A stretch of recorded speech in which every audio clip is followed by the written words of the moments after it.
é que eles se conectam na prática da construção civil.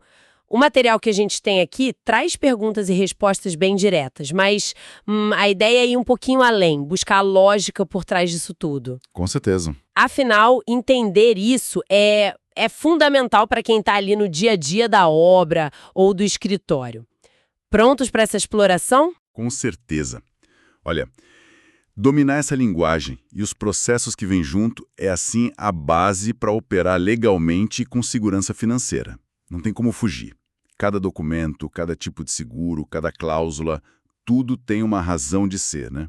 Entender essas razões ajuda não só a passar numa prova, claro, mas principalmente a evitar aqueles problemas sérios lá na frente. Garante que os projetos fluam e que a empresa se mantenha sólida. E sim, a gente vai esbarrar muito em termos como Mechanics Lien, Building Permit, porque é assim que se fala na prática e na lei da Flórida. O importante é pegar o conceito. Ótimo ponto. Então, que tal a gente começar pelo começo mesmo de qualquer projeto? O planejamento. O material pergunta assim: qual o primeiro passo no planejamento de um projeto? E a resposta é definir o escopo do trabalho, ou o Define Scope of Work. Parece básico, né? Mas eu imagino que aqui moram muitos perigos, certo? Quais são os limites, as especificações do projeto? Um escopo meio vago, sabe? Ou mal definido, é a receita certa para dar problema. Desentendimento, estouro de orçamento, atraso. Disputa contratual lá na frente é tipo assim, a fundação de todo o resto, o orçamento, o cronograma, os contratos vai ser construído em cima. Negligenciar essa etapa é plantar problema futuro, não tem jeito. Entendi. É a base de tudo, então. E uma vez que esse escopo está claro, o próximo passo lógico seria apresentar uma proposta para fazer esse trabalho, né? O guia menciona a Bid Proposal. O que exatamente ela envolve? A Bid Proposal, ou Proposta de Preços, é isso aí. É o documento formal onde o empreiteiro apresenta para o cliente a oferta dele para executar aquele trabalho que foi definido no escopo. Ali vai detalhado o preço proposto, os termos, as condições, né, o prazo estimado e, muitas vezes, informações que qualificam a empresa para o serviço. É a formalização da oferta comercial baseada naquele escopo que a gente falou. Certo. E em licitações, principalmente aquelas maiores ou públicas, existe uma garantia que vem junto com essa proposta, né? O material fala do Bid Bond. Para que ele serve exatamente? Sim, o Bid Bond é uma garantia financeira que é exigida em muitas licitações, sim. Ele protege o dono da obra, que a gente chama de obligui. Basicamente, ele assegura que o empreiteiro que apresentou a proposta vencedora, o principal, vai mesmo assinar o contrato e fornecer as outras garantias que forem necessárias, tipo o Performance Bond. Se o vencedor, sei lá, desistir do trabalho depois de ganhar a licitação, o Bid Bond compensa o dono da obra. Geralmente cobra a diferença entre a proposta vencedora e a próxima mais baixa até o limite do valor do bônus, claro. É uma segurança para o cliente de que a proposta é séria, sabe? Ah, faz todo sentido. Garante o compromisso inicial ali. Ok. Então a gente tem o escopo, a proposta, a garantia da proposta. Mas para começar a obra de fato, legalmente falando, o que é indispensável? O guia aponta o Building Permit. Correto. O Building Permit, ou alvará de construção. Essa é a autorização oficial que vem da autoridade local, né? Prefeitura, condado. Sem ele, a obra não pode começar, ponto. Ele confirma que o projeto que foi apresentado está de acordo com os códigos de construção, zoneamento, segurança local, tudo certinho. Funciona como um sinal verde, um passaporte que permite sair do planejamento e ir para a execução física, lá no canteiro. Passaporte para o canteiro. Boa. Tentar construir sem ele, pode gerar multa pesada e até demolição do que já foi feito. Sinal verde oficial, então. Anotado. Agora, com a obra já andando, como é que se organiza o tempo e as tarefas? O guia menciona o Project Schedule. Qual o papel dele? O Project Schedule, o cronograma do projeto, essa é a ferramenta essencial para gerenciar o tempo. Não tem como fugir. Ele detalha todas as atividades da obra, estima a duração de cada uma, define a sequência lógica em que elas têm que acontecer, mostrando as dependências entre as tarefas, né? E aloca os recursos necessários. Com ele, você consegue monitorar o progresso, identificar o tal do caminho crítico. Ah, o caminho crítico. Isso. Aquela sequência de tarefas que determina a duração total do projeto E aí, claro, tomar ações corretivas para evitar atrasos. É um mapa que guia a execução dentro do prazo. Essencial. O mapa crucial para não se perder no tempo, é verdade. E para não se perder nos custos, o material introduz o Cost Code. Como é que ele ajuda nesse controle? Os cost codes são basicamente um sistema de classificação para todas as despesas do projeto. Cada tipo de custo, mão de obra, material específico, aluguel de equipamento, serviço de subempreiteiro, recebe um código. Isso permite rastrear para onde o dinheiro está indo, comparar o custo real com o que foi orçado para cada item ou etapa da obra e gerar relatórios financeiros bem detalhados. É fundamental para entender a rentabilidade do projeto e identificar desvios rapidinho. Sem um bom sistema de cost codes, o controle financeiro fica muito difícil, bem complicado mesmo. Entendi. É a organização financeira dentro do próprio projeto. Falando em dinheiro, como é que o empreiteiro formaliza o pedido de pagamento pelo trabalho que ele já realizou até um certo ponto? O guia fala da Pay Application. A Pay Application é exatamente isso aí, a solicitação formal de pagamento. É um documento, muitas vezes, padronizado, tipo aqueles formulários da AIA, o American Institute of Architects, sabe? Sei. Ali o empreiteiro detalha o percentual de conclusão de cada linha de serviço do contrato e calcula o valor que ele tem para receber naquele período. Geralmente inclui também documentação de apoio, tipo comprovante de despesa, relatório de progresso. É a base para o cliente processar o pagamento. E nesse processo de pagamento entra um conceito que o material destaca especificamente para a Flórida: retainage. A resposta indicada é 5%. O que significa essa retenção na prática? Retainage é uma prática bem comum na construção. Uma porcentagem do valor de cada Pay Application, tipicamente 5% na Flórida, para a maioria dos contratos, como você disse, é retida pelo cliente. Esse valor vai acumulando e só é liberado para o empreiteiro lá no final do projeto, depois da conclusão satisfatória de todo o escopo e da correção de eventuais pendências, sabe? Aquelas da punch list, que a gente vai ver depois. Ah, ok. Funciona como uma garantia para o cliente de que o empreiteiro vai completar o trabalho direitinho e corrigir qualquer defeito. Uma garantia financeira para o cliente, então. Entendi, mas e se o problema for o inverso? Se o cliente não pagar o empreiteiro ou o fornecedor? Aí que entra o tal do Mechanics Lien. Exatamente. O Mechanics Lien é uma ferramenta legal e poderosa. É uma proteção para quem forneceu mão de obra ou material para uma obra e, puxa, não recebeu o pagamento devido. Permite que o empreiteiro ou o fornecedor registre um lien, que é tipo um ônus, uma reivindicação diretamente sobre a propriedade onde o trabalho foi feito. Isso cria uma nuvem no título da propriedade, sabe? Dificulta a venda ou o refinanciamento pelo proprietário até que a dívida seja paga. É uma forma de transformar a dívida numa garantia real sobre o imóvel. Mas olha, atenção, existem prazos e procedimentos bem rigorosos na Flórida para registrar um lien que seja válido. Não é só chegar e registrar. É uma segurança importante, mas tem que seguir as regras direitinho. Isso tudo, pagamentos, retenções, possíveis liens, me faz pensar na saúde financeira geral da construtora, né? O guia menciona o balance sheet como documento que mostra ativos, passivos e patrimônio líquido. Qual a importância prática disso para um general contractor? O balance sheet, o nosso balanço patrimonial, é tipo uma foto da saúde financeira da empresa num momento específico.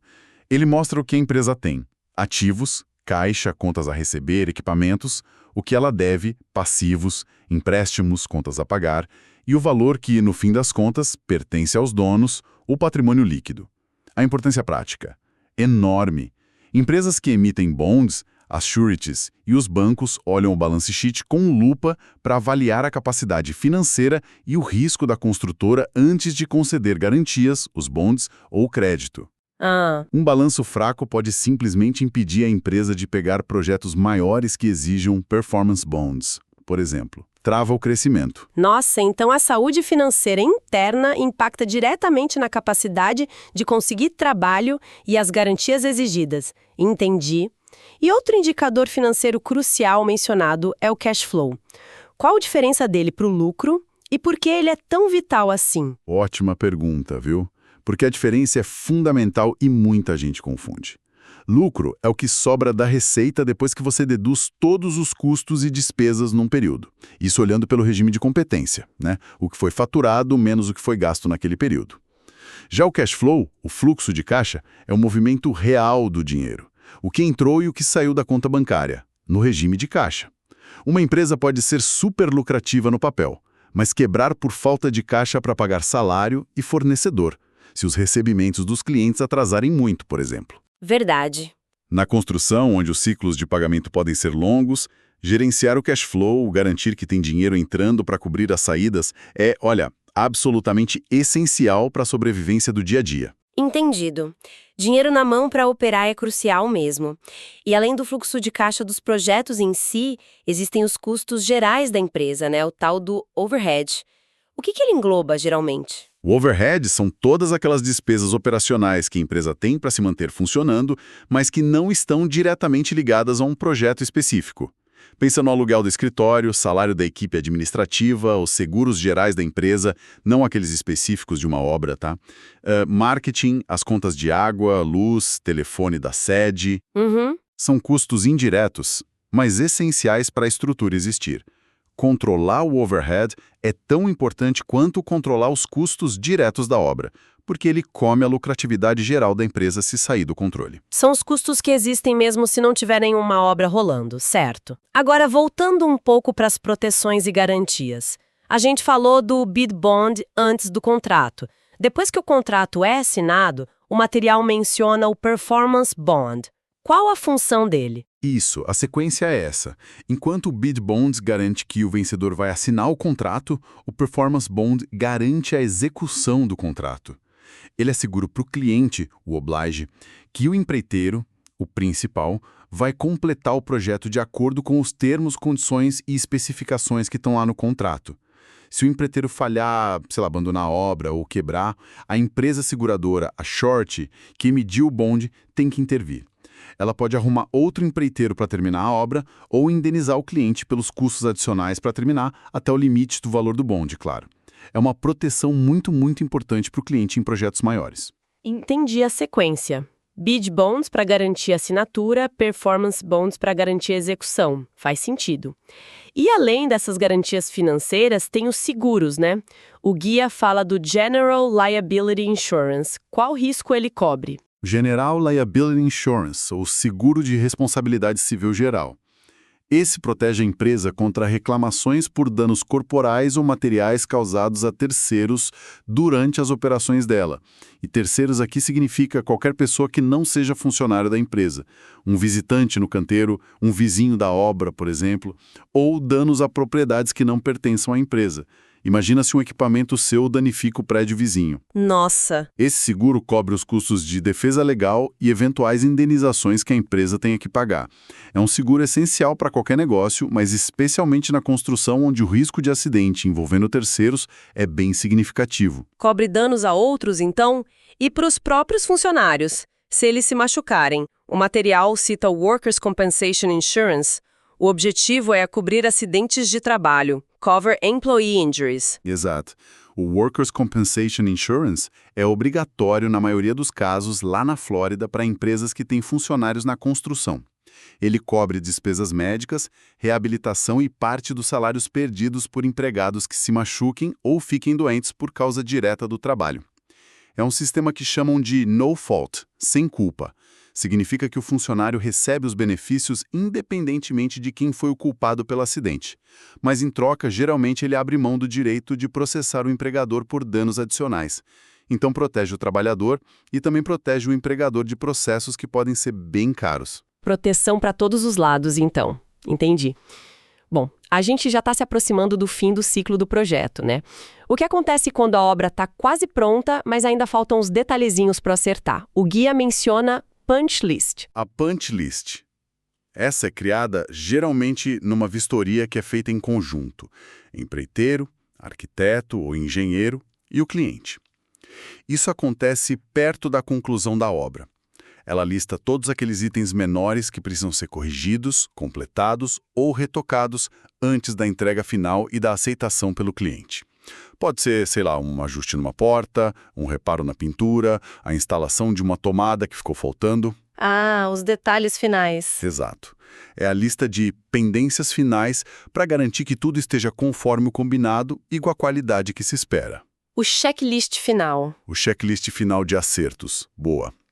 E quando tudo está pronto e seguro, qual é o documento que finalmente libera o uso do imóvel? O material diz que o Certificate of Occupancy é emitido pelo Building Official. Isso mesmo.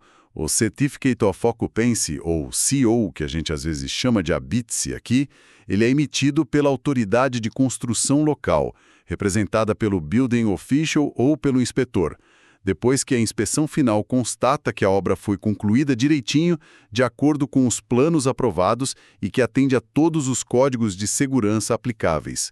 É o documento que atesta que o edifício está seguro e pronto para ser ocupado ou usado para a finalidade a que ele se destina. Sem o CO, a ocupação é ilegal. Simples assim. A liberação final oficial. Ok. E se durante todo esse processo, desde o início até o fim, for preciso alterar alguma coisa no contrato original, aí surge o Contract Addendum, né? Qualquer modificação nos termos do contrato original, seja no escopo, no preço, no prazo, ou qualquer outra condição, precisa ser formalizada por escrito. Não dá para fazer de boca. O Contract Addendum, ou aditivo contratual, é esse documento. Ele descreve a mudança que foi acordada e tem que ser assinado por todas as partes envolvidas, cliente e empreiteiro, para ter validade. Ele passa a fazer parte integrante do contrato original. Fazer mudanças sem um adendo assinado é um risco enorme de dar briga depois. Formalização é a chave para as mudanças, então. E por último, uma questão bem prática. Por quanto tempo a gente tem que guardar os registros financeiros? O guia fala em 3 anos, isso confere? 3 anos é o mínimo que o IRS, a Receita Federal Americana, e o DBPR, que é o órgão regulador da Flórida, exigem para a maioria dos registros fiscais e financeiros. Contudo, muitos profissionais e o próprio material que a gente está vendo sugerem guardar por 5 anos. É uma prática mais segura, sabe? Para cobrir diferentes prazos de prescrição ou eventuais auditorias que possam surgir. Organização e manutenção desses registros são fundamentais, não pode relaxar nisso. Ótima dica essa dos 5 anos. Ok, ufa. Percorremos muitos conceitos hoje. Se a gente fosse tentar amarrar as conexões-chave que a gente viu, começamos com um scope of work bem definido. Isso leva a uma bid proposal, que pode ter um bid bound junto. Ganhando o contrato, precisamos do building permit para iniciar legalmente.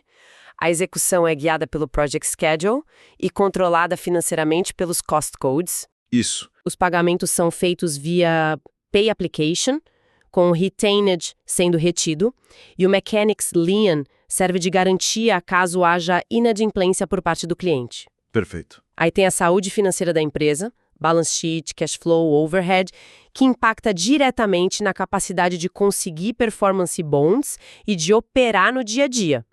As proteções importantes são General Liability para terceiros e Workers' Comp para os funcionários. No finalzinho tem a punch list, antes do Certificate of Occupancy, e qualquer mudança no meio do caminho, formalizada por um Contract Addendum. É isso, né? Exatamente essa visão conectada é o mais importante. A dica do material de associar palavra-chave, tipo bond com garantia, lien com pagamento e permit com autorização, é útil para memorizar rápido, para uma prova talvez. Mas o entendimento real, aquele que faz diferença na prática, vem de enxergar como essas peças todas se encaixam no quebra-cabeça que é gerenciar um projeto em uma empresa de construção.